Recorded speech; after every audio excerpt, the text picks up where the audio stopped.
call this regular meeting of the Board of Commissioners to order. Today's date is November the 14th, 2016. Lynn, would you please call the roll? Commissioner Engel? Here. Commissioner Frisch? Here. Commissioner Rollins? Here. Commissioner Starkov? Here. Commissioner Vogelsang? Here. Commissioners, any changes to the agenda? Mr. Chairman, we're going to delete item 3. I'm waiting for a little additional information from Mr. Zimmer and sub-consultant before I can recommend a change to the agreement. Okay. Thank you, Mr. Kosky. Anyone else? Hearing none, this time on the agenda is an opportunity for the public to address the commission on items of concern to you and to the district. If you would like to address the commission, please state your name and address for the record. And the floor is now open, and I would like to invite JD. JD has a new position he'd like to announce, and I'll come to limbo. I'll let him start off. Thank you, Bob. I am thrilled to death to introduce you to Leanne Welch, who I understand several of you know already, who's our income limbo manager. She comes to us from Palm Beach County and has learned rapidly about major projects going on, internal operations, and how the city runs and how the Gumbo Limbo runs. So we wanted to meet you. She's familiar with the city-BPD relationship, how beneficial it is to both parties. And so I wanted you to get to know her, those of you that don't know her, and she'll look forward to working with you. Thanks, JD. Welcome, Leanne. Thank you. Happy to have you on board at Gumbo Limbo. I'm thrilled to be on board at Gumbo Limbo. So please join us at any of our meetings that you can. We're always happy to hear updates about Gumbo Limbo. Jim gets us up to date pretty often, but you're welcome to give us first-hand account anytime you'd like to come visit with us. Well, thank you. I just live right around the block, so That's perfect. I will make an effort to do that. Okay. There's cookies back here, too. Awesome. Well, welcome. Congratulations. Thank you. Thank you. Thanks so much. The floor is now open for a public request. If you just come to the podium and give us your name and address for the record.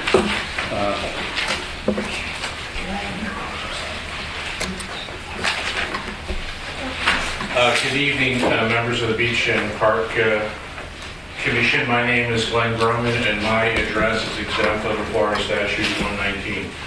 I came here tonight to deliver a message from some important folks, and those folks are the taxpayers of the city of Boca Raton. I have some items which I've talked to you about before, but I'm going to bring them up again, and those include the following. The Beach and Parks District should adopt the conflict of interest policy if it has not done so already. The Beach and Parks District... Sir, would you repeat that? I didn't hear that. The Beach and Park District should adopt a conflict of interest policy if they have not done so already. The Beach and Parks District should televise their meetings, and those meetings should be recorded on Granicus, either at City Hall or some other location. The Beach and Parks District needs to comply with the appropriate Florida statute with regards to public comment. Public comment should be permitted after every agenda item on your agenda, just as the City Council does it, just as the Planning and Zoning Board does it. You do not do that, and you do not follow the statute. The Beach and Parks District needs to engage and enter into a voluntary memorandum of understanding with the Palm Beach Ethics Commission so that they can be party to the operation of the Beach and Parks District, and so that the public can be assured that everything that's taking place before the Beach and Parks District is done in an ethical manner. The Airport Authority previously did that. I encourage you to do the same. Finally, I just want to make one final mention with regards to the Boca Raton golf course property. Mr. Starkov appeared before the City Council the other day, indicated that somehow he had allocated some sort of valuation to the Boca Raton golf course property. I'm here to tell you that as a former bidder on that property, the value of the Boca Raton golf property is negative. It's zero. It's not worth $20 million. It has no development rights, which was accounted for the last value. And it must be cleaned up because it probably has some arsenic problems with it. So to get up in front of the City Council on behalf of the Beach and Parks District and say, we've allocated $20 million is a height of absurdity. It's not worth that. It's worth negative money. And I appreciate your listening to my comments. Thank you very much. Mr. Chairman, I'd like to ask Mr. Koski to address the matters of a conflict of interest policy, public comment after each item on the agenda, and our position as a state agency to be involved with the Palm Beach County Ethics Commission. And then I would like to have further time. Mr. Starkov, members of the commission, as we all know, we are a creature which has been created by an act of the legislature of the state of Florida. We are governed in its entirety by the state of Florida and the appropriate statutes as it relates to special districts. We look to the statutes for definitions of conflict of interest. We look to the statutes for public hearings and public requests at public hearings. And I believe in all respects, we are complying with those particular elements of our existence. We will watch closely the issue of how special districts are treated by the state legislature, and in specifics, I have done a separate investigation as to special districts within the county and whether they have elected to join in the Palm Beach County Ethics Commission. With regard to the Ethics Commission, each and every attorney that I have discussed, with whom I've discussed the matter of membership in the Ethics Commission, has said that they have advised their special districts not to become members and join as part of the Palm Beach Ethics Commission. Since I was brought up in this commentary, first of all, Mr. Grauman, like any member of the public, is welcome to express themselves, informed or otherwise. It's their freedom of speech to do so. And we listen to all this, and we take much of it into account, particularly if there's basis. As I recall, after the city workshop, the room emptied with the possible exception of Miss Gentili. I do not recall Mr. Grauman in the room to hear my comments, which were a direct report of the consensus of this body based on a report not dealing with the valuation of the property, but rather that the district had come to a 5-0 consensus that the public interest was best served by having public golf in Boca, that doing whatever analysis was available to us at the time, both in terms of the situation regarding Wells Fargo and Lennar, as well as independent study of refurbishment of golf courses, that it was clear that if we so choose, and we did not allocate, but if we so choose, we could, as in years past, over a period of time, cooperatively with the city, as we acquired this property and Ocean Strand, put $20 million toward that opportunity.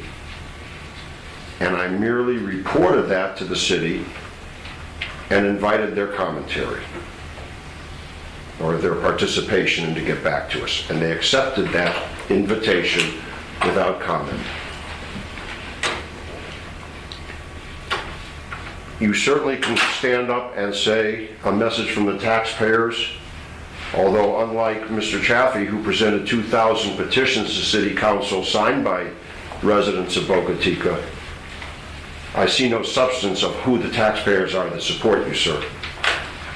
And I would finally comment that in the course of my campaign, I reviewed all of the voter registration files of the district. and I could not find you as a registered voter of the district.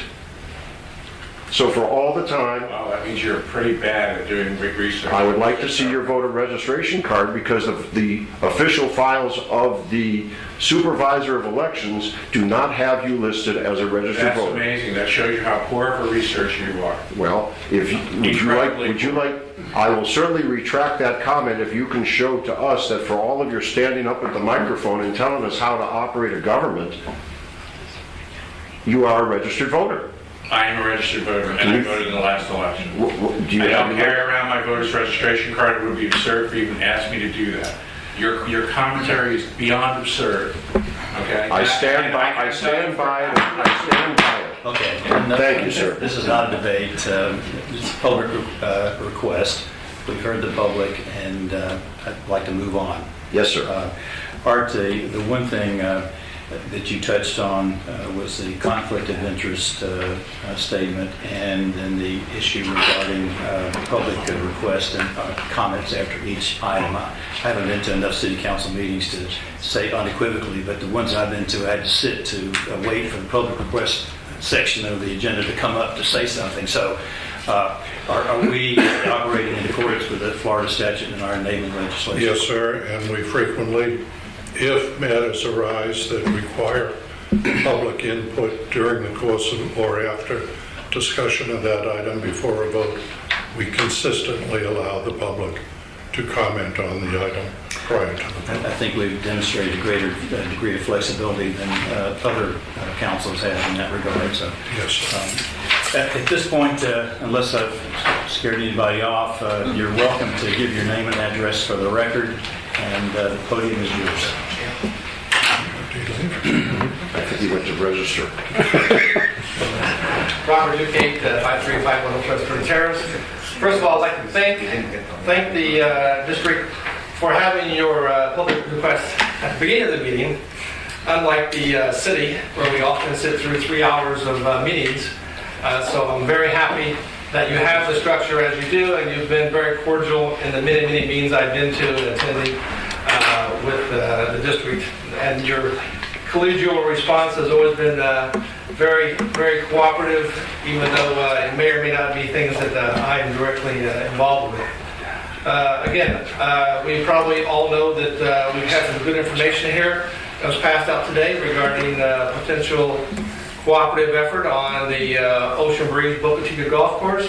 And I can tell you that the residents of Boca Raton that I've dealt with, both inside and outside of the Boca Chica area, are very cooperative and looking forward to having public golf return back to the city. And I just want to, again, thank all the commissioners for their support in the past, and look forward to your support in the future. Thank you. Thank you, Mr. Tate. Mr. Chair, Yes. I thank Mr. Baumann for bringing this to my attention. I stand by my statement that you're not on the supervisor of election files, but he is registered to vote. And you get that back. Thank you. Have a nice evening. Good class. Anyone else? Please come forward.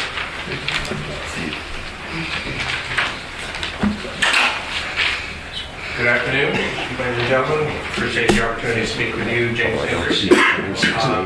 I wish to extend my thanks to the city residents of Boca Raton for their being willing to stand up and say to the city at large and to each and every person in this room that we regard our parks and the benefit of recreation to be a central key figure and point within the community. And I'm so glad that everybody stood up to that situation and said, we want our parks to remain for recreation and for boating. The rationale for my being here tonight is to really put some fears at rest, if they do exist within this body, our audience, and or within the city. As you may know, there's a move afoot within some of the people, one of whom just left the room, that there's talk about wanting to sue the city to force them to engage in the exact language that was presented by our ordinance. And it was never intended, as the person who helped author that ordinance, to limit the city in any way, or the people of the city in any way, to limit their opportunity to enjoy the parks they would, in a manner in which they would like to enjoy their parks. And as Jim Miller can tell you, and Steve Alley and that, we have pledged to them, to Gumbo Limbo, and to the other groups within the city that our total ambition and desire is to work together and create a park system, with a waterfront park system within our community that will rival any other park system that we know of in this country or anywhere. We have an opportunity to work together as a citizenry to really do something special here, and this is what we want to do. We're not trying to limit, we're trying to open up the concessions. And the whole concept was not to sell our waterfront parks, which is the move afoot by certain folks within the city council and extra city council development people, and even within the Chamber of Commerce, which runs a little counter to logic, but this is what they are trying to do. So with your help, the Beach and Parks District, know that we, the citizenry, stand behind you. We support you. We will do everything possible to be as open and commit our resources as a public to making it possible for the people of Boca Raton to have a most enjoyable park system and make Boca still to be the city within the park. And as one sage once put it, you can have your parks and eat there too. Thank you, Mr. Henry. Anyone else? Come on, Jim. Yeah, Jim Miller, 480 East Boca Raton Road in Boca. Actually, I just want to make a couple of quick comments from the Friends of Gumbo Limbo. We are headed to change. We started to see the change with Leanne Welch coming in as a new center manager, with which we are very pleased. And we've already had a good opportunity to begin some work with her, and looking forward to moving ahead. I also know, of course, that we're headed to change here in the commission, and want to personally thank, and as friends, to thank Mr. Starkoff and Dr. Fritsch for what they have done to make what Gumbo Limbo has done. So thank you very much for appreciate all the work you've done over the last 6 years. And we've still got a challenge and things that we can do for the future. So we're looking forward to working with Mr. Ernst and Mrs. Wright and the rest of the commission to keep doing that. Thank you. Thank you, Jim.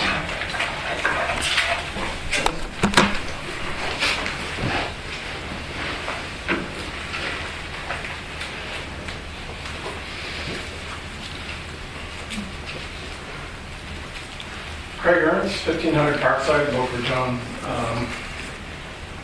Florida. And I guess I first want to reach out to Dennis and to Earl and to this body that, look, I fully understand, just as our nation became kind of divided on a presidential level, election, a political process is a tough process for all parties. And I personally always felt that Dennis is a stand-up person, and he is a stand-up person, and this board is a solid group. You've always had the vision of looking out for the residents, and I don't think that's going to change. So I think on behalf of Aaron, we both have the same goals that you've always had, is to make sure our residents are taken care of, and we respect the fact that all the time and work that you have put into things. We're just looking to continue that effort from a little different perspective, and hopefully we can add value, and together we can all do something that's really great for the community. And I think we got some good challenges ahead of us, and hopefully we can accomplish a lot. Okay, so thank you. Thank you. I apologize, Mr. Ernst, for not having introduced you and Ms. Wright as the newcomers. Aaron, do you want to say anything? Just looking forward. Give your name and address from there, if it's fine. Aaron Wright, 436 Redwood Lane. I'm just very excited for the opportunity that I have ahead of me. Basically what Craig said, I'm just excited to get going, and thank you to Dr. Fresh and Earl, and thank you for the other day. That meant a lot as well. So I'm looking forward to working with you all.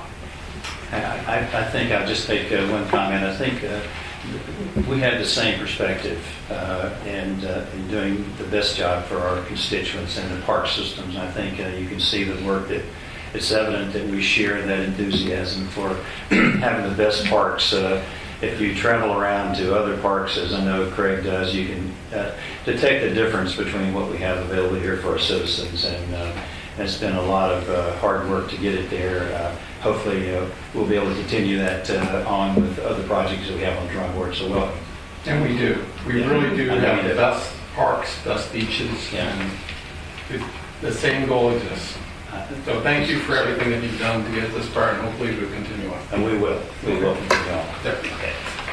Anyone else? Mrs. Jeff.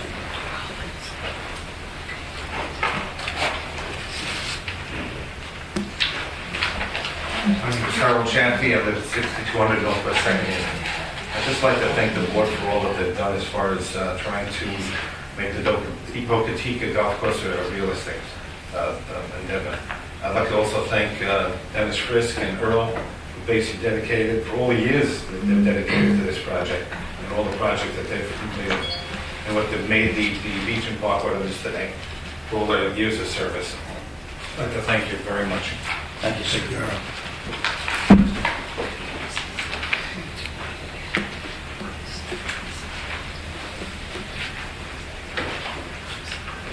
Hi, Al Zuccaro, 561 Golden Harbor Drive. I want to talk about something just a bit different.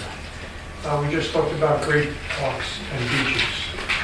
The beach was under assault 6 or 7 months ago with this permitting and the variance that was granted to a developer to put a 10,000 square foot unit on the beach side of A1A at 2500 North Ocean.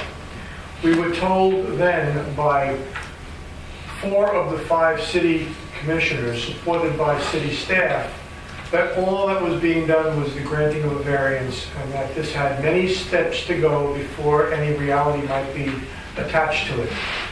And there would be a risk of actually having that project move forward. Beware, there was a notice posted on that project, on that parcel of land last week, that said that permits have been issued by the state. And when you research the state's ledger, you find that all the other side had to do to get that permit was to demonstrate that the city of Boca Raton granted the zoning approval, and the variance did that. So I believe that the people, the residents, were misled in that entire argument by 4 of the 5 city council people. I believe I said then and I'll say again, when is a fight worth fighting? And that fight was worth fighting. And I suggest that if the city council members knew and misrepresented, that's serious. If they didn't know and weren't aware, then that's incompetence.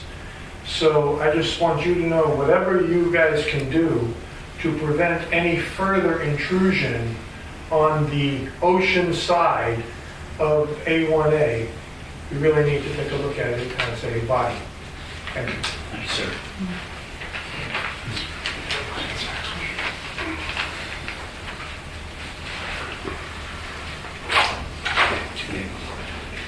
Floor is still open for public requests. Hearing none, I'll take that as no further requests and close this portion of the meeting and move to the approval of the minutes of our previous board meetings. Move to approve. Second. Moved and seconded. Discussion. Hearing none, all those in favor say aye. Aye. Opposed, like sign. Passed unanimously. The first order of business is the approval of Petrie Park St. Mark's Church Reciprocal Use Agreement. Mr. Koski. Mr. Chairman, before you is an agreement contained on page 5 of your agenda. It is our annual reciprocal use agreement with the St. Mark's Church, which is the property line to the west of Petrie Park. Under the reciprocal use agreement, for each one-year period, each party allows the other various uses of their facility for overflow parking on various events. We have undertaken this arrangement with the church since the beginning in I think we go back almost over 20 years, 23 years, I think, December 1993, when we first executed this agreement with the church, and I would recommend your approval again for this upcoming year. So moved. Second. Discussion. Art, the only thing I would request is that we get a certificate of insurance, and I'd like to see it just to make sure that it's in compliance. Yes, sir, and they're very good about providing that to us. Okay, there's been a motion made and seconded. Any further discussion? Hearing none, all those in favor of the motion say aye. Aye. Opposed, like sign. Passed unanimously, 3. Item number 2 is the approval of closed construction change order number 3 for Gumbo Limbo, Boardwalk and Observation Tower. Sure. Commissioners, we're requesting for a change order in the amount of $3,862.16. An inspection was done by the city. They requested a metal handrail added to the stairway as you walk down from the building. So this is the total amount. Move. Second. Discussion. From which building? From the center, there's a staircase that goes down to the parking lot area. Upon approval of this and the installation of that handrail, will that access to the boardwalk be open? We are- Or what time frame? Closed construction has started the process of getting the certificate of occupancy. We're waiting on, I don't know if we got the letter today? Okay, we're waiting on a letter from the owner to close construction so they can proceed with getting that opened up. The owner of the property being the Right. city? Correct. So they will send a letter to the... To close construction so they can continue getting the certificate of occupancy. That's where we're We at. feel that the certificate of occupancy will be completed and that boardwalk will be open by the holiday season. It would be ideal. It's dependent on when we get this letter from the city, and I think right now it's at the city attorney's office still. Okay. For TCO. Let's hope so. TCO. Okay. Okay. So tonight we're looking for $3,862.16. So moved. Moved. Seconded. Yeah, it's already moved and seconded. So any further discussion? Hearing none, all those in favor say aye. Aye. Opposed, like sign. Passed unanimously, 3. Approval of invoices. Working on getting there. On page 33 of your documents, and I'm still on page 16.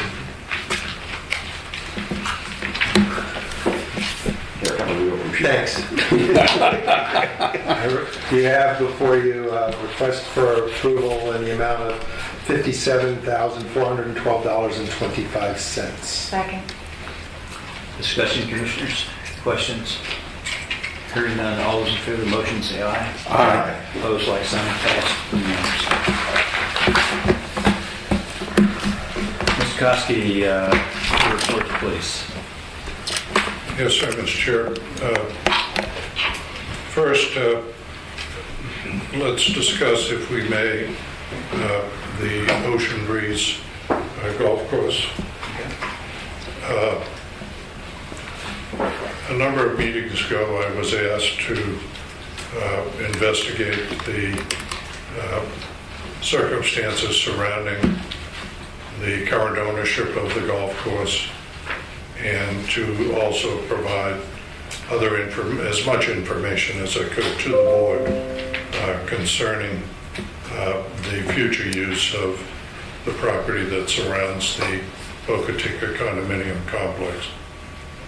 As everyone knows, the city has embarked on a program to obtain informal bids, it's the best way for me to describe it, for the municipal golf course that lies west of the Florida Turnpike, and I believe will evaluate the responses that they have received from some 11 or so proposers at their meeting on November 22? Yes. Okay, good. One of the one of the issues that the city will consider at that meeting is certainly the basic issue as to whether or not they are interested in disposing of the municipal golf course. And the second issue would be, under what circumstances would they make such a disposition? Would it be an outright sale, or would it be involving in any way a potential exchange in order that the city acquire the property that's known as the golf course at Boca Raton, which is the Ocean Breeze Golf Course? That is a decision that is solely a decision of the city of Boca Raton. It is their property, and we as a district can only provide them our thoughts and whatever concerns we have relative to the maintenance of open space and recreational facilities within the community.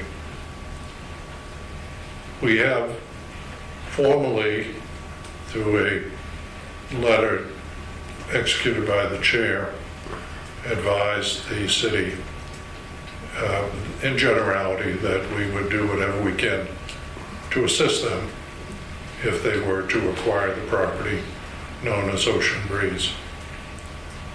But I think we're getting to the point where the decision is imminent, if they make a decision or not, at least their consideration will be discussed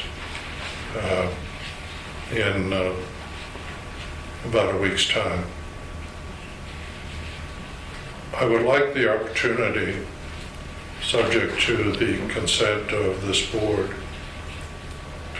to put before the city council in the form of a correspondence to be executed by the chair,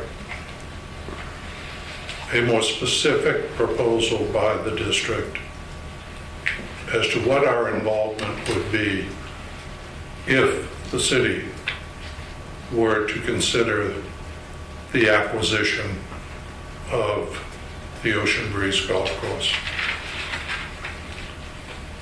And I'd like that correspondence to include the following items. If the city of Boca Raton were to acquire the Ocean Breeze property,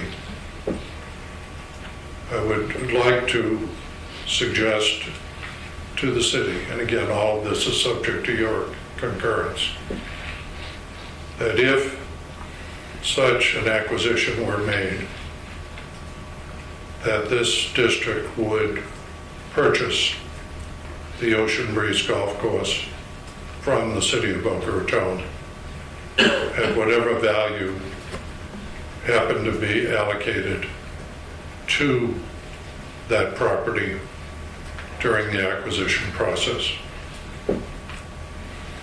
It's very easy for someone to get up and say that a golf course has no value or negative value. We paid $18 million for the property here at Sugar Sand Park, and at least that amount to fully improve this property. What's it worth as a park? It probably has negative value. That's on a monetary perspective. But from the value intrinsically to the public, it's immeasurable. So I'd like, number one, to tell the city in writing, formally, that if they acquire the property, we will be willing to acquire it from them. I'd also like to tell the city of Boca Raton that if they acquire the property, that the district would agree to renovate the property, all 27 holes of the golf course, to make it almost a world-class public golfing facility. Now, I would also like the city to be aware that in order to accomplish that, we will need their assistance and their cooperation in the same manner that they extended to us when we acquired the property here at Sugar Sand Park. But with those two first items, that we would be a financial participant in both the acquisition and renovation of that facility. I'd like to advise the city of Boca Raton that if they acquire that property and we renovate the facility for use as a golfing facility, that we would also operate the facility as an owner. And that we could do such an operation under an interlocal agreement with the city of Boca Raton, where we utilize city personnel to maintain the golf course, so that any individuals who are currently employed by the city at the municipal golf course would not be in fear of losing any of their jobs in this economic climate.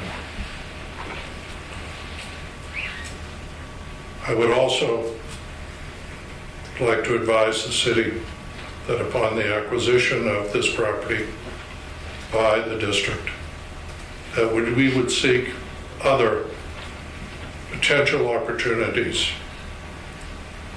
so that this particular facility could operate on a positive cash basis every year, that it would generate a profit in its operation.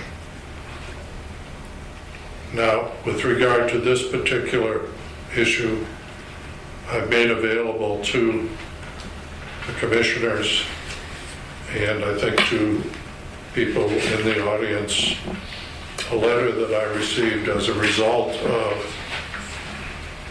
meetings and conversations with representative of Mr. Greg Norman's companies. I think both those people who are golfers and who are non-golfers fully recognize the name Greg Norman. Paraphrasing, let me just say that the letter speaks for itself. If anybody didn't get a copy, I'm happy to provide it to you. It's certainly a public record. But Mr. Norman and his group operates a learning academy in Myrtle Beach, South Carolina. It's one of the most well-known facilities for golf learning in the world. It attracts visitors, students, participants, parents from everywhere. And in fact, some of the younger touring pros on the PGA, most notably young Ricky Fowler, have attended that academy. When I was meeting with the gentleman from the Norman group, we talked about the potential of having a Greg Norman Learning Academy at Ocean Breeze. The reason this idea came to my mind was because I heard in some of the conversations made by certain elected officials downtown at City Council that, well, we really don't need 27 holes of golf. Well, that may be true. So I thought, well, what would be an opportunity that we could pursue to make use of those extra 9 holes of golf? And I think if you read the letter that Mr. Norman has sent to me after our meetings and discussions, they feel that this is a unique and very wonderful opportunity for the city of Boca Raton. a facility of this type, if we were able to develop such an opportunity, would attract people from all over the world. It would bring people as tourists into our restaurants, into our hotels, into our motels. It would provide such an intrinsic value to the city of Boca Raton that simply, along with a public piece of property, is immeasurable. I would like the opportunity to bring those elements to the city of Boca Raton and let them know what exists out there and that we would be a partner in trying to accomplish this.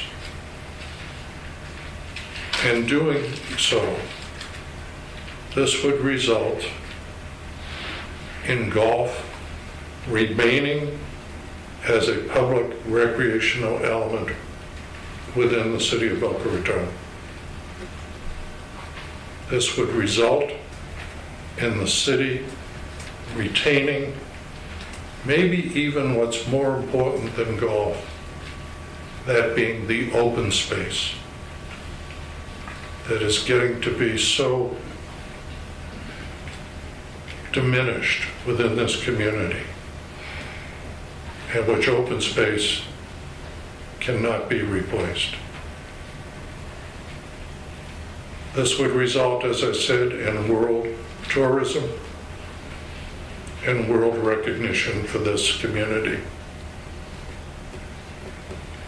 And this would be an economic facility for city residents. Not everybody in the city has the luxury of going out and writing a high 5-figure or 6-figure check to become a member of a private club. But yet we could provide a facility that would rival any private club in this community. And it would be a public facility that would be available for all people within this community. It would provide an economic boom to this community. And more importantly, and the most importantly, it would provide a thank you to the leaders of this community. Maybe not from the people that are here today, but for the children, the grandchildren, and their children who are going to live in this community. So with all of that being said, Mr. Chairman, I would like, if possible, with your approval, an opportunity to draft up a correspondence for the chair's signature for delivery to the City Council, so it may be part of their deliberation on the 22nd of November. Mr. Cassi, inasmuch as we've heard from a number of members of the community that live within and without the Ocean Breeze, I think it'd be only fair and reasonable to open up public request at this point and have the members of the public who have heard your suggestion, so that the commission here can hear the comments of the public and then make that decision. So with that, ladies and gentlemen, I'll open the floor for public comments. Public, state your interest in this proposal so that we might further deliberate on this idea. Mr. Henry?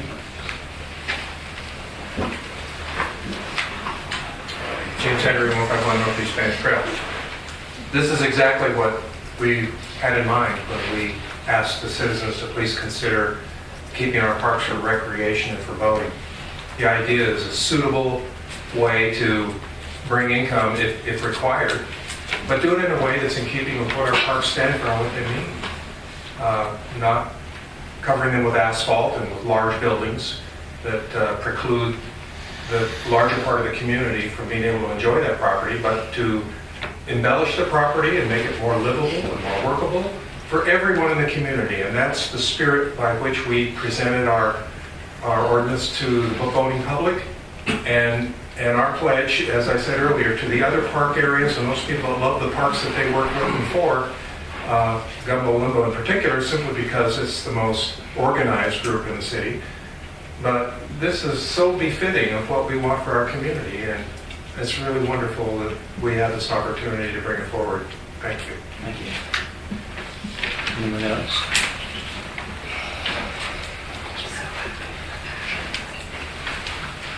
Robert Kate, again, I want to reiterate my support for what Mr. Koski has just pointed out.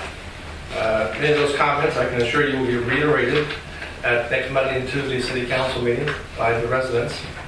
I think that it provides a good background for the general public who may not be as aware of what has been going on for the last several months as the people who have been more actively involved about how this can be a profitable venture if needed.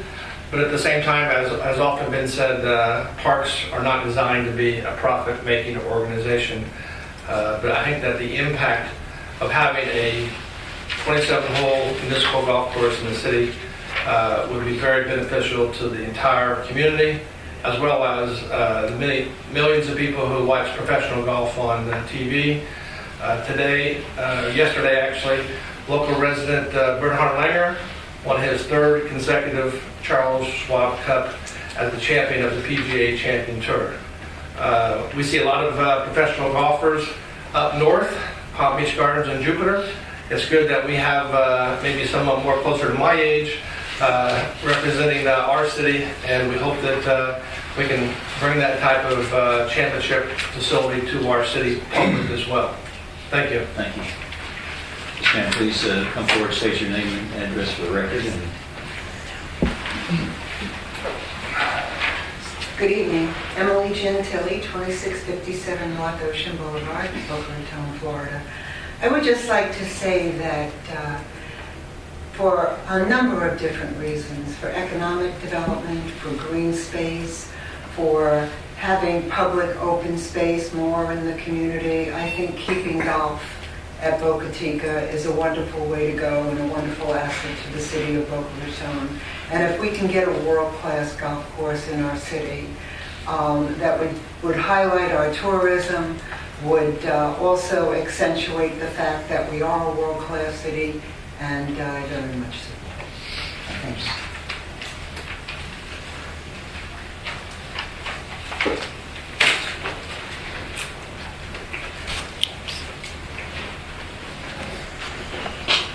My name is Harold Chaffee, 6200 Northwest 2nd Avenue. I can't believe that in the beginning, when we first came to the first meetings and mentioned to you about whether you would be willing to even occupy or handle a golf course, that we've gone so far. You know, it's one of the visions. People have to have a vision. All right, I can understand why years ago when this whole project started to fall apart, Boca Raton went bankrupt so much, that they didn't have a vision of what this could mean to the city as far as public golf. It brings in so many things into the area. I mean, right now we have a municipal golf course. Everybody visits that, but all the revenue goes there. The restaurants, the everything in the area. You need to bring something, and whether you're basically you were the first to start it, and you should give yourself a lot of credit. But if this could come to fruition, this would be the greatest thing that could happen to Boca, because the city really needs something like this. And especially with the vision that you have, with everybody chiming in and starting to think about what we could do with this golf course. I mean, it's endless, a tremendous amount of property, you know, but it could be the star. You know, I mean, we have mines in the center, but we have nothing in the north end. This would be unbelievable if it would happen. The most important thing, like I said, is for you people to handle it. We don't want it to be a political football. We want basically to handle it and do what's right. The only thing I didn't mention was that with this deal with Lennar, they did put a contingency in there. All right, that the hotel, that the administration building and the hotel would be annexed out of this deal. That is not acceptable. I went to the council meeting, the workshop meeting, and I stressed that to them. This is not going to be broken up into pieces. Okay? Thank you very much. Thank you, John.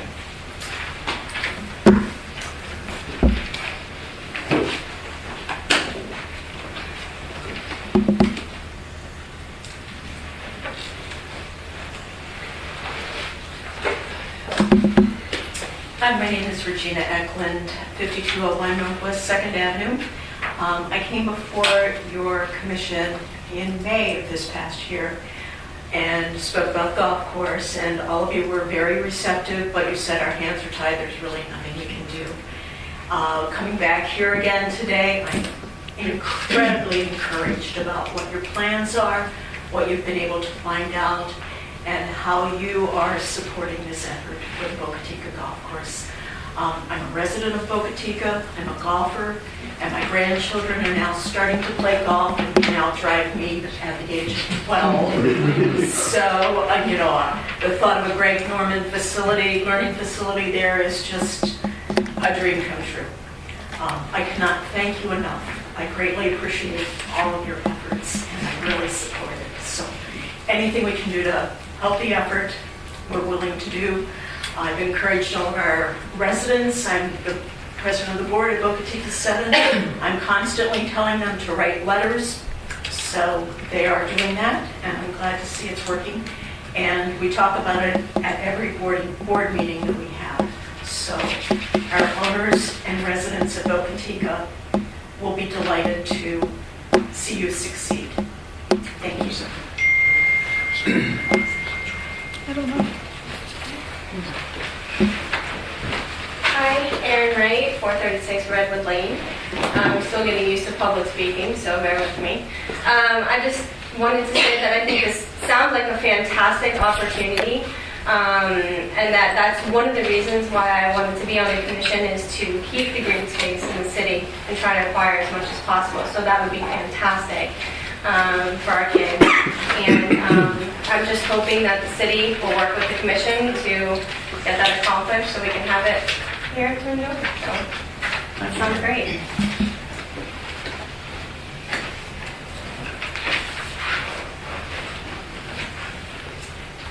Hello, Andrea O'Rourke, 317 Northeast 3rd Street. I wasn't planning on getting up and speaking today, but I've been here before, and what makes it makes me think about the acrimony that has gone on through dealing with beach and parks in the city, and what we've gone just recently through with the saving some open space and green space. And I think maybe that's brought a lot of attention to how important this is.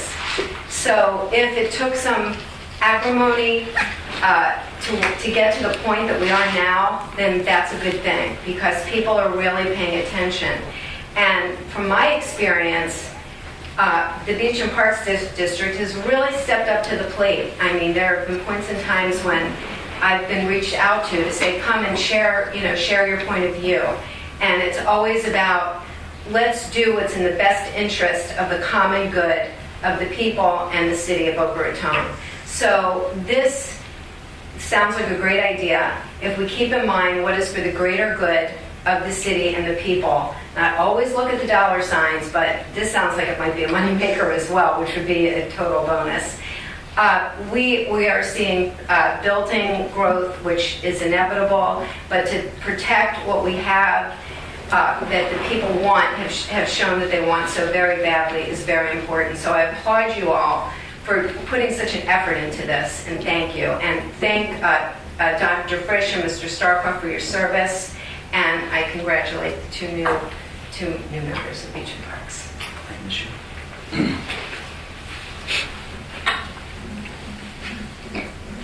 Craig, I'm looking at you.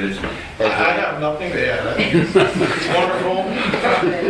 All right, I especially wanted you guys to have the flexibility to say something to the commission, since a lot of this will fall on our plate after the first of the year. So I want to be sensitive to your thoughts and comments, and so you changed your mind. Okay, well, real quick. Fully supportive of, and I think it's a great thing. So yes, move forward. I asked myself, what can the district do and to do anything different? And I would say the city is the principal who is in the middle of this thing, and let them do what they need to do and follow Art's advice. We're there to take it over and run with it when they want us to. So they have to kind of fulfill their mission. This is a negotiated process. They need, direction from really you or Art as the guidance of the whole thing, but I think we are supportive. So I am supportive. Make it happen. You know, we don't want to impede you. So time is really of the essence, and be mindful of, you know, the residents too. There's a lot of residents, a lot of different owners. We do need some level of agreement and consistency among those owners that we're not stepping into something that everyone should agree to. So. Well, I think that we're certainly have made every effort to expose our constituents to our plans. I've addressed the city council and made our interest known. We've sent them a letter and made our interest known. We have tried to avoid the look that we may be trying to interfere, because we're not. We're just wanting to make sure that in their deliberations they are aware of our interest in making this happen, and we're hoping in some way that we'll keep this in front of them so that they know that we're serious about what we're doing, and I appreciate your comments. Anyone else? Okay, thank you very much. It's always good to hear from the folks who are paying our bills how you feel about things, and we think we're on the right track. We feel like that. I know that we have gotten the attention of the city, and we'll continue to be front and center with that, and as we've said already. So, commissioners, I'll close this portion of the meeting and reopen for deliberations. Dr. Frisch. 100% fully supportive of this. I do want to have Art put something in the letter when he talks to them to somehow make sure the city is incentivized to make the best deal and not the open checkbook deal, that we're going to reimburse them, because the more money we have to pay for it, the less money we can put into redeveloping it. So I just want them to do the best for the entire community. I think it goes without saying, but it's good to emphasize that point. Yes. Wow, where to begin? I wish Mr. Grauman was here. First of all, I am not a golfer. For good reason, I quit the game a long time ago. But I am fully supportive of what you suggested, Mr. Koski. And 67% I think would have been higher if there hadn't been so much misinformation running around. The culture of this community predating the district, that formed the district, is open green space, is the legacy of this district. I think you've said very well that it's very difficult to put a straight economic value on some parcel of land, 200 acres. There will be an economic value when the deal takes place. Hopefully there will be a deal. But the city, before we were ever founded, and since then, has spent millions acquiring Spanish River Park, South Ocean Park, the other park with the county by where the pavilion is. The populace overwhelmingly supports open and green space and recognizes the economic benefit intrinsically of the property values that the governments live off of, and that everybody gets to cash in a little bit when they sell their property because it helps prop them up. The people of this community in the city, not the district, but in the city, passed a bond issue when the opportunity took place to buy all the IBM land. And I would like some of that history conveyed in the letter, that it's consistent with the leadership of the district, our mission, the city, its population, and its mission. And you can be as loquacious as a lawyer can get, as far as I'm concerned, sir, to make every point that you made. It's important stuff. Shoot. Okay. Oh, and by the way, thank you for opening up public requests, because it would be awkward for me or Dennis to be making these statements without the support of Aaron and Craig, that there's continuity on this matter. So I thank you for opening it up, and I thank them for standing up. Can I, Steve? I mean, just make a comment for Aaron and Craig and the people that are here. If we always look at parks as money, we will lose. Parks will never, ever be cost positive, or I mean, to have an opportunity to make money is an oh my God thing. But if you break down what it costs to maintain one ball field and what we would have to charge kids to play, it loses every time on dollars.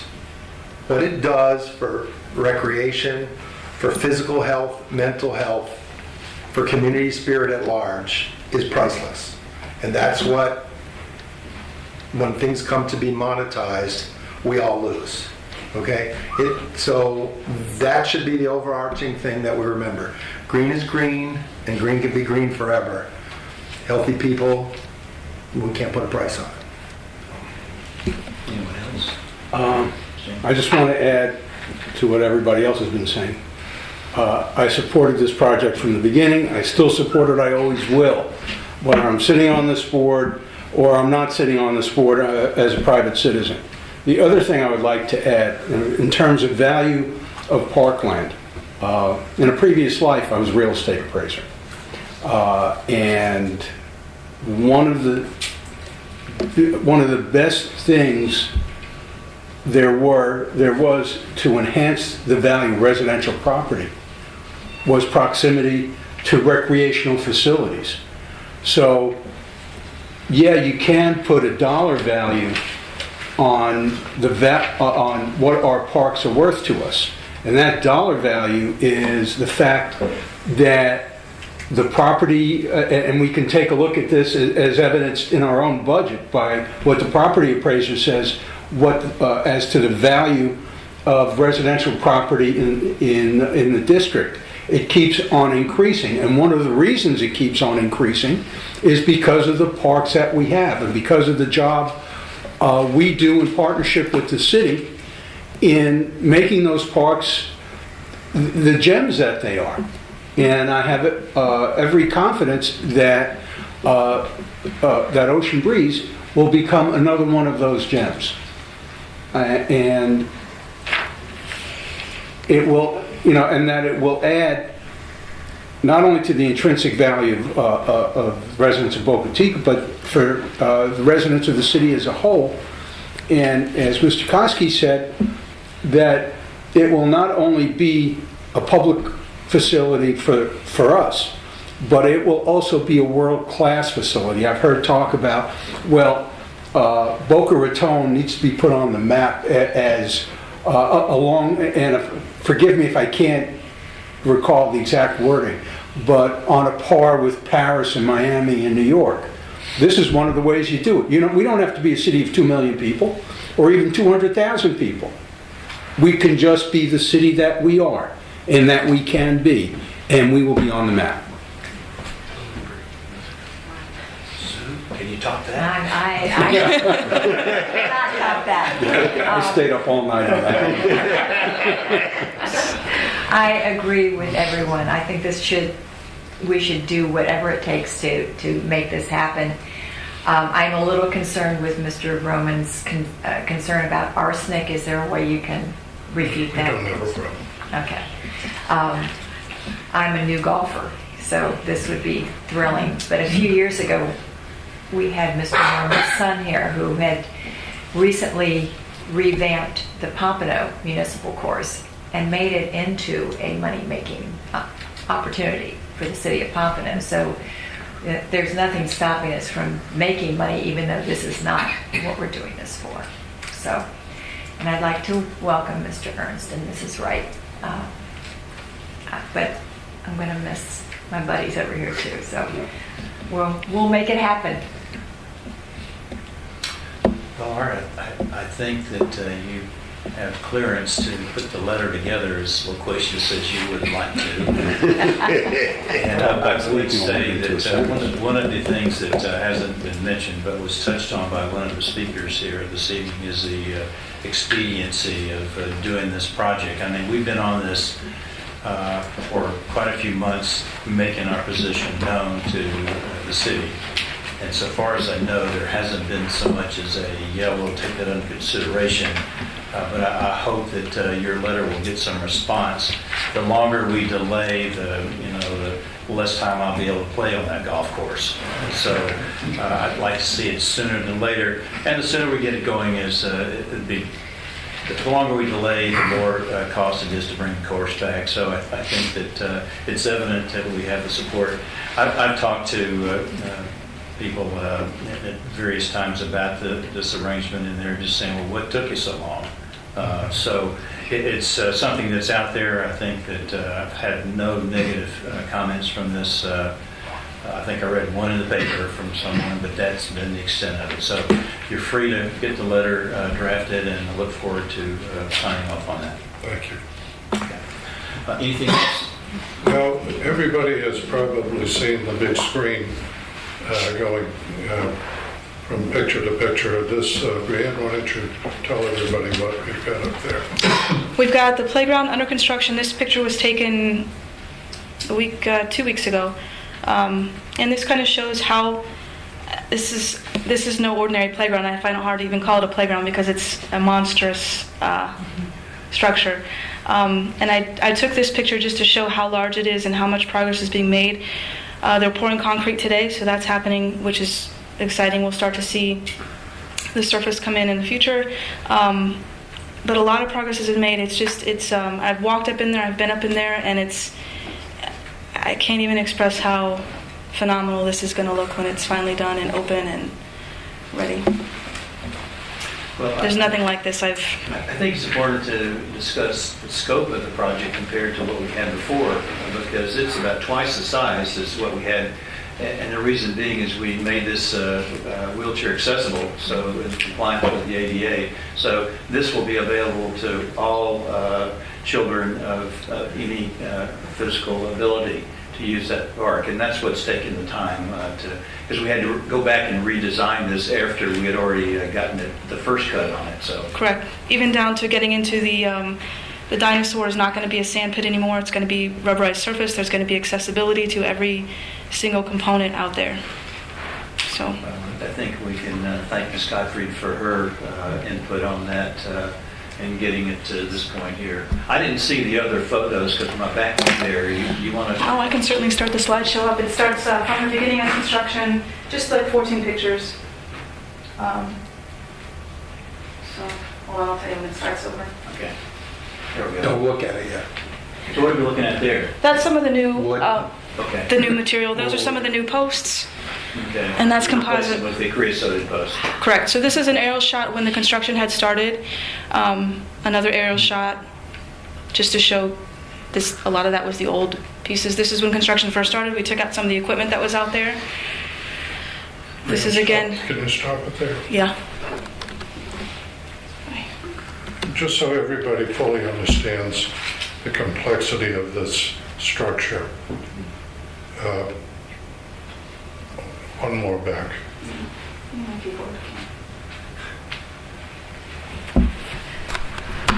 If you recall the existing structure, the framing of the structure was primarily from creosote telephone poles, basically. And we used those as the basis of the structure, and they were connected to the walkways by whatever connectors were acceptable at that particular time. But since the time that gotta go back again. I was going to play through. All right, I'll tell you when. But since the time that we originally constructed this facility, a lot of the standards, right there, stop that one. A lot of the standards that have existed under what's called ASTM, the American Society of Testing Materials, have changed for facilities of this type. Brianne, point to the column on the right, to the right. That big one, that's it. Now that normally would have been a creosote pole. But since the standards have changed, we had to redesign all of that into a combination of wood and plastic material to provide the structural integrity for this 4-story building. So this has been a lot more than just taking out those creosote poles that were there and replacing them with new poles. That would have been easy. But this is a brand new concept.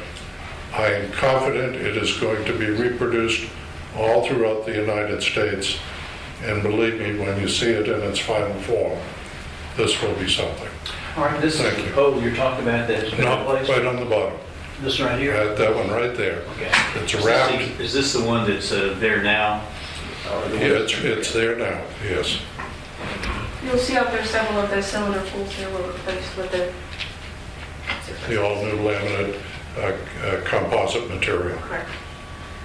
And which should give it also a longer useful life for us for the future. I think you can see them in some different lighting in another picture. This was early on in construction. So here you can see here's one of the rounded poles and here's one of the square poles. So you can see the difference. And it's not that easy just to replace the pole, because now you have to redesign all the fasteners.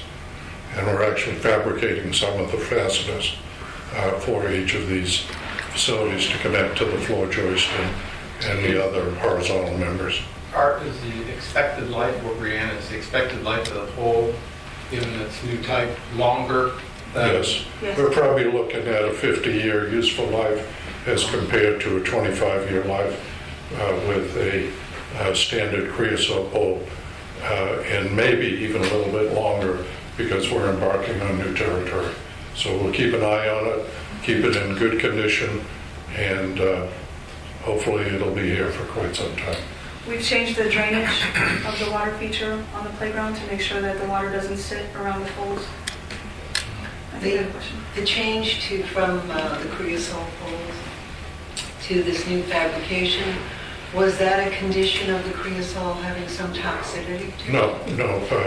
Years ago, when the issue of arsenic next to creosote poles arose, we actually did testing on all of the ground materials out at the playground. We found that there were traces of arsenic because arsenic occurs naturally in the soil. And we were not in excess of any arsenic limitations or standards. But we will definitely not have that problem because of the material we're now using. This just shows a view of some of the new materials, the floor and the posts as you go through. Obviously handrails were added after that.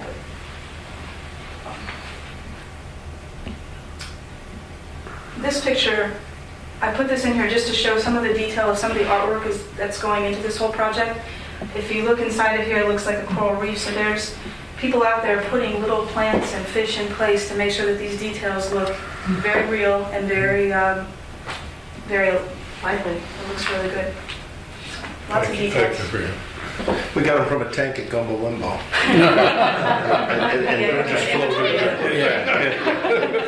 And Art, I just want to be clear, even though it seems like it's a long time, that dinosaur was not alive at the time you started that. So that's all I have, Mr. Chair. Thank you. Thank you, Mr. Koski. I'll turn to commissioners. Start with Ms. Bogozan. Well, I'd like to welcome also Leanne. I think you are going to do a wonderful job at the center, and we look forward to seeing good things and good cooperation.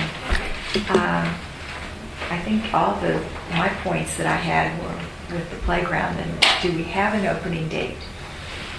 We are attempting to accelerate this for completion before the end of the year.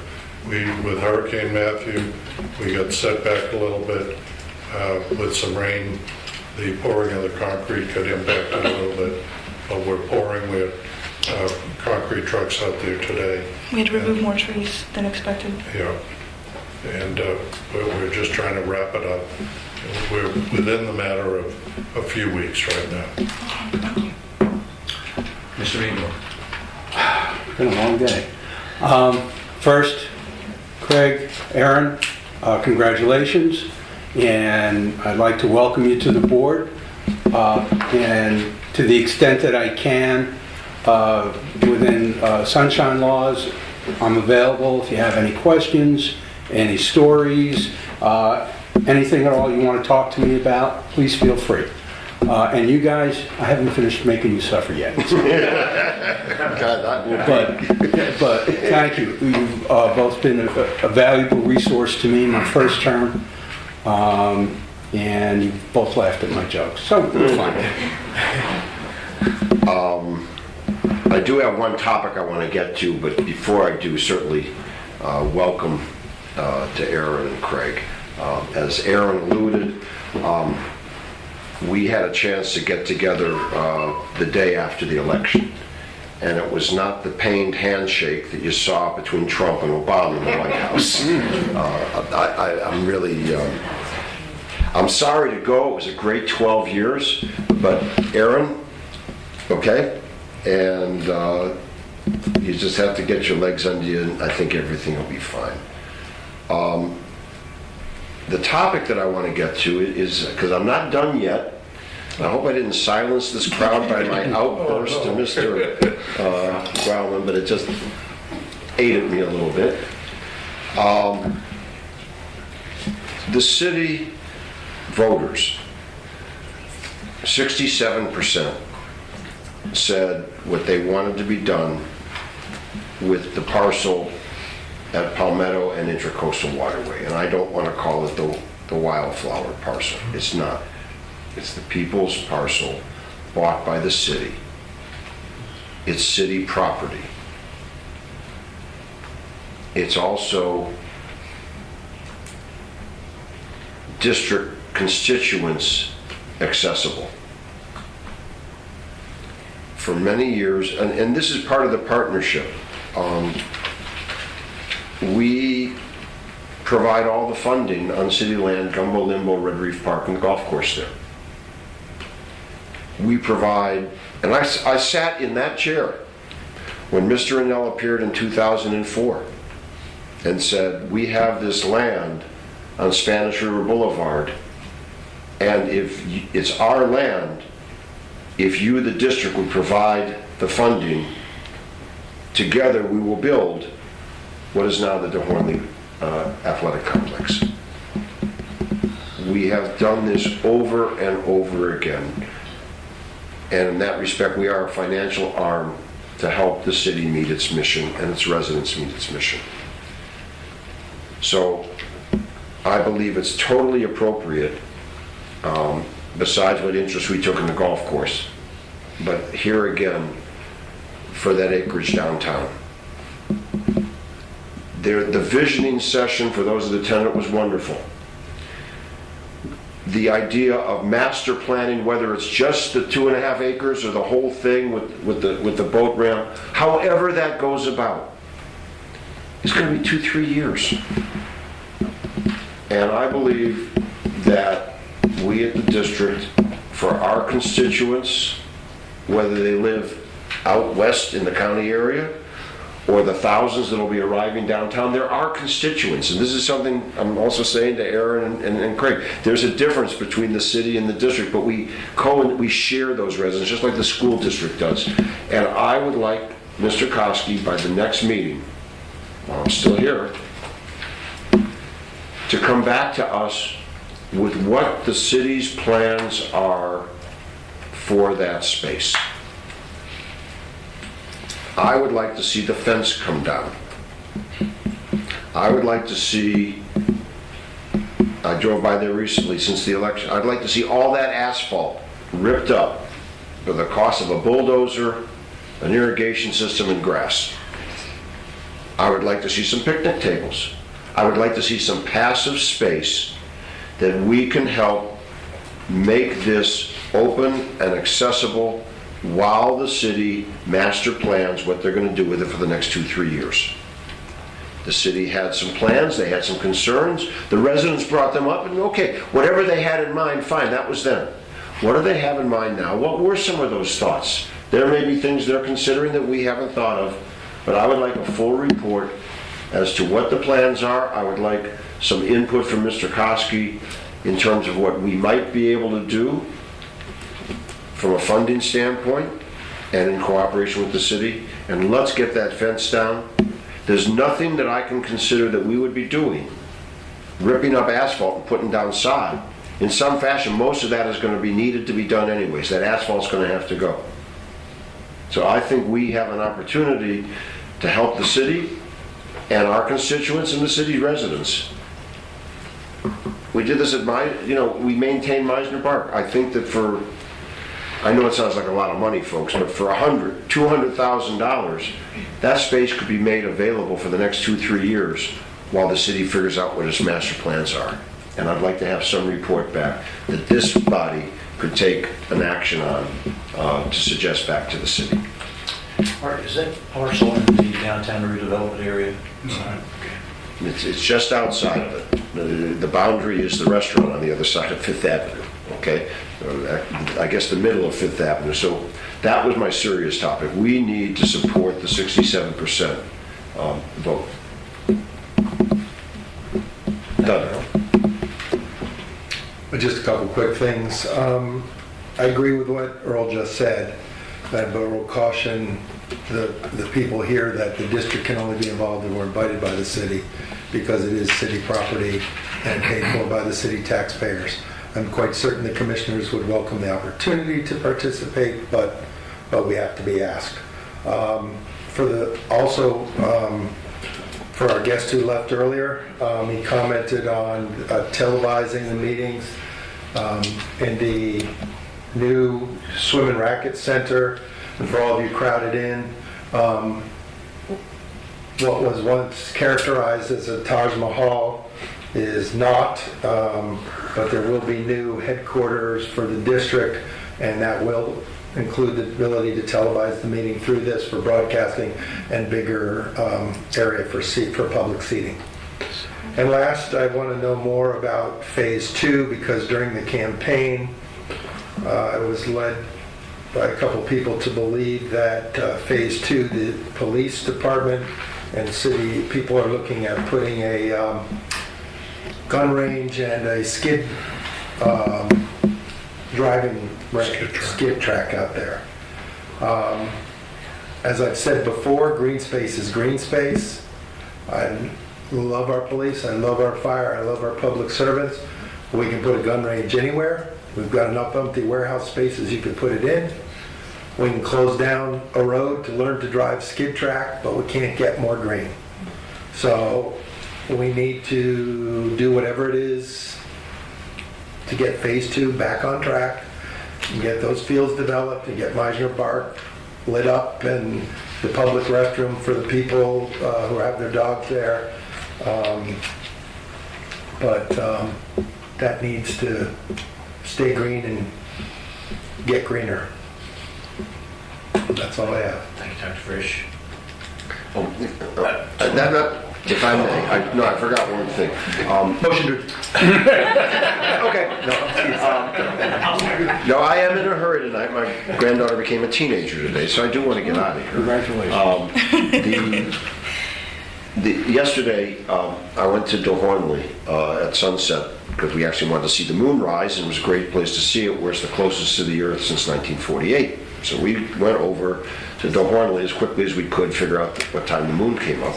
And we're over by the softball complex. In the great distance at the southeast corner field, furthest away, I noticed a soccer game being played. I don't think it was a Sabre game. I'm not sure what it was. It didn't appear on the Sabre schedules. But the game was being played. The sun went down at 5:11 yesterday. We were there at 5:45. It was still dusk. There was still some light. But it brought to mind, and this I would like you to get back to me on, JD, you can just get a preview of this.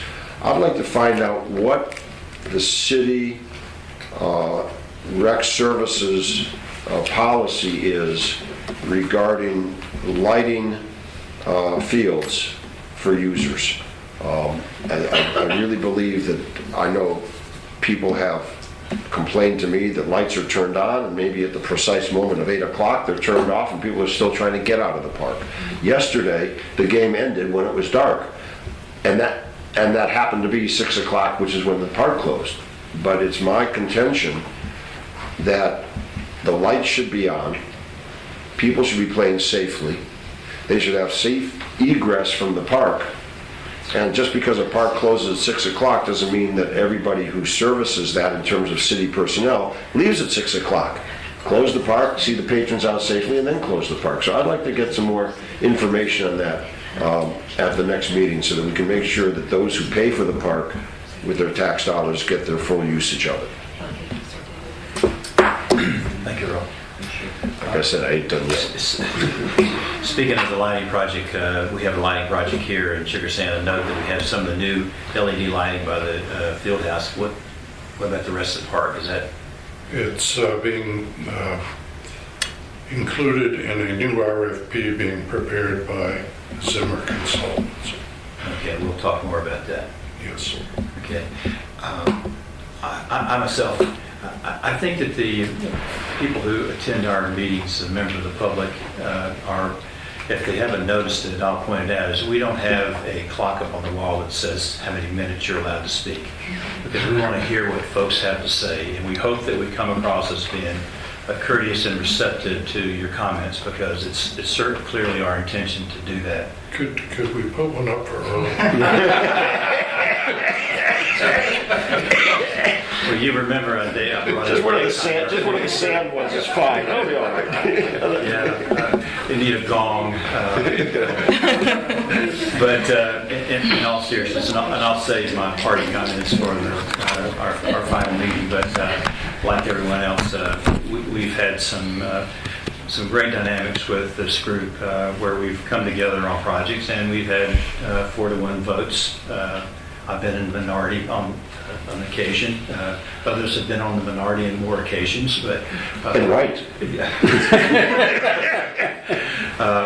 But I must tell Dennis and Earl that I will miss their participation, and I'll save my going away remarks at the appropriate time. And welcome to the new commissioners to our meetings, and I hope that we'll continue in this collegial fashion with after January 1, as I'm sure we will. I have no further comments. Move to adjourn. Second. All those in favor say aye. Aye. Opposed, like sign. Meeting adjourned.